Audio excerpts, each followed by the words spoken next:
Miss করলেন। বলটা ছিল একেবারে অফ স্টাম্পের ওপরে।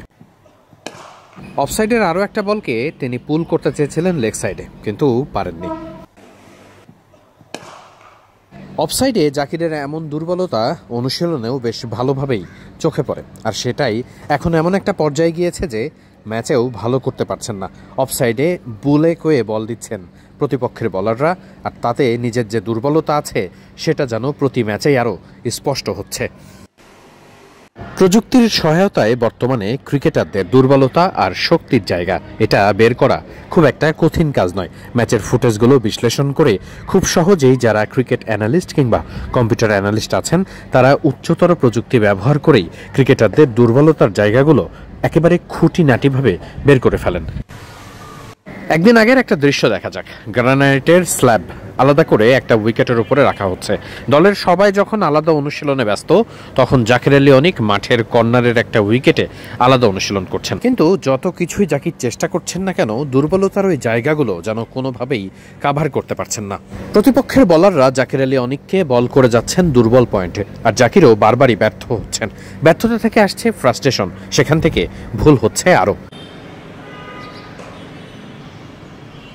জাকিরের মতো শুধুমাত্র লেগ সাইডে খেলার এই প্যাটার্নটা দেখা যায় তৌহিদ হৃদয়ের মধ্যেই। মিডল অর্ডারের আর এক ব্যাটসম্যান শামীম হোসেন পাটোয়ারির মধ্যেও অনেকটা লেগ সাইডে খেলার প্রবণতা আছে। সবকিছু মিলিয়েই মিডল অর্ডারের 3 ব্যাটসম্যানের মধ্যে যখন একটা বিশেষ দিকে দুর্বলতা থাকে, তখন সেটা আলাদা করে চিন্তার কারণ হয়ে দাঁড়ায়, এবং বাংলাদেশ দলের মিডল অর্ডারের ব্যর্থতার মূল কারণও সেটিই। অনুশীলনে কোচরা কাজ করে যাচ্ছেন। প্রযুক্তির যে সহায়তা আছে অন্য দলের কাছে, সেই একই সহায়তা আছে বাংলাদেশের কাছেও, কিন্তু কোনোভাবেই নিজেদের দুর্বলতার ওই জায়গাগুলো থেকে বাংলাদেশের ক্রিকেটাররা বেরিয়ে আসতে পারছে না সাম্প্রতিক সময়। বিশেষ করে মিডল অর্ডারের টানা লম্বা সময়ের অফ ফর্ম জাকির আলী অনিক, তৌহিদ হৃদয়দের ফর্মে না থাকা নিশ্চিত করেই বাংলাদেশ দলকে বড় সমস্যার মুখে ফেলছে। জাকির আলী অনিক কিংবা তৌহিদ হৃদয়রা ঠিক কোন জায়গাতে দুর্বল, কোন বলে তারা খেলতে পারছেন না, কোন শট তারা খেলতে গেলে প্রতিপক্ষের বলাররা বাড়তি স্পেস পাচ্ছেন, এসব কিছু এখন বের করা খুব সহজ। প্রতিপক্ষ দলগুলো এখন অনেক বড় বড় কম্পিউটার অ্যানালিস্ট নিয়োগ দেন।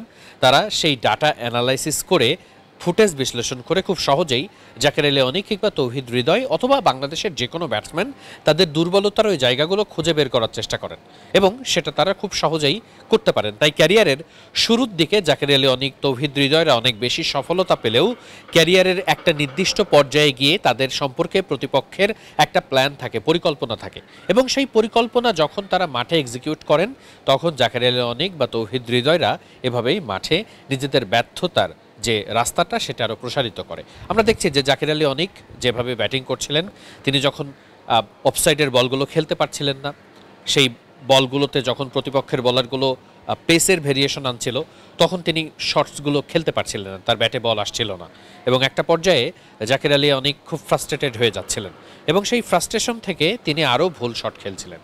এভাবেই আসলে বাংলাদেশের মিডল অর্ডারে যখন 2 থেকে 3 জন ব্যাটসম্যান সবাই অফ ফর্মে থাকেন, মানে তাদের ওই দুর্বলতা প্রতিপক্ষ জেনে যায়, এবং সেই দুর্বল জায়গাগুলোতে তারা প্রত্যেক ম্যাচে তারা যখন বল করে, তখন বাংলাদেশের মিডল অর্ডার ফ্লপ করে, তখন আসলে বাংলাদেশের জন্য কিন্তু ব্যাটিংয়ে ওই জায়গাটাতে কামব্যাক করাটা খুব কঠিন হয়ে যাচ্ছে। যখন আসলে এইগুলো ব্যাপার নিয়ে আলোচনা হচ্ছে, তখন হাতে সময় মাত্র 3 মাস বিশ্বকাপের বাকি, অর্থাৎ এই টি-20 বিশ্বকাপের আগে এই 3 মাস সময়ের মধ্যে Bangladesh cricket board, team management তারা আসলে কিভাবে এর সমাধান খুঁজবে, সেটা একটা চিন্তার জায়গা। দলের ক্রিকেটারদের মধ্যে কোনো পরিবর্তন আনা হবে কিনা, অথবা যারা আছেন তাদেরই টেকনিক্যাল দিক থেকে সমাধানটা বের করা যাবে কিনা, সেটা আসলে টিম ম্যানেজমেন্টই ভালো বলতে পারবেন। তবে নিশ্চিত করেই হাতে যে খুব একটা সময় নেই, সেটাও কিন্তু মনে রাখা জরুরি। চট্টগ্রাম থেকে ওয়াহিদ মুরাদ, মিডফিল্ড।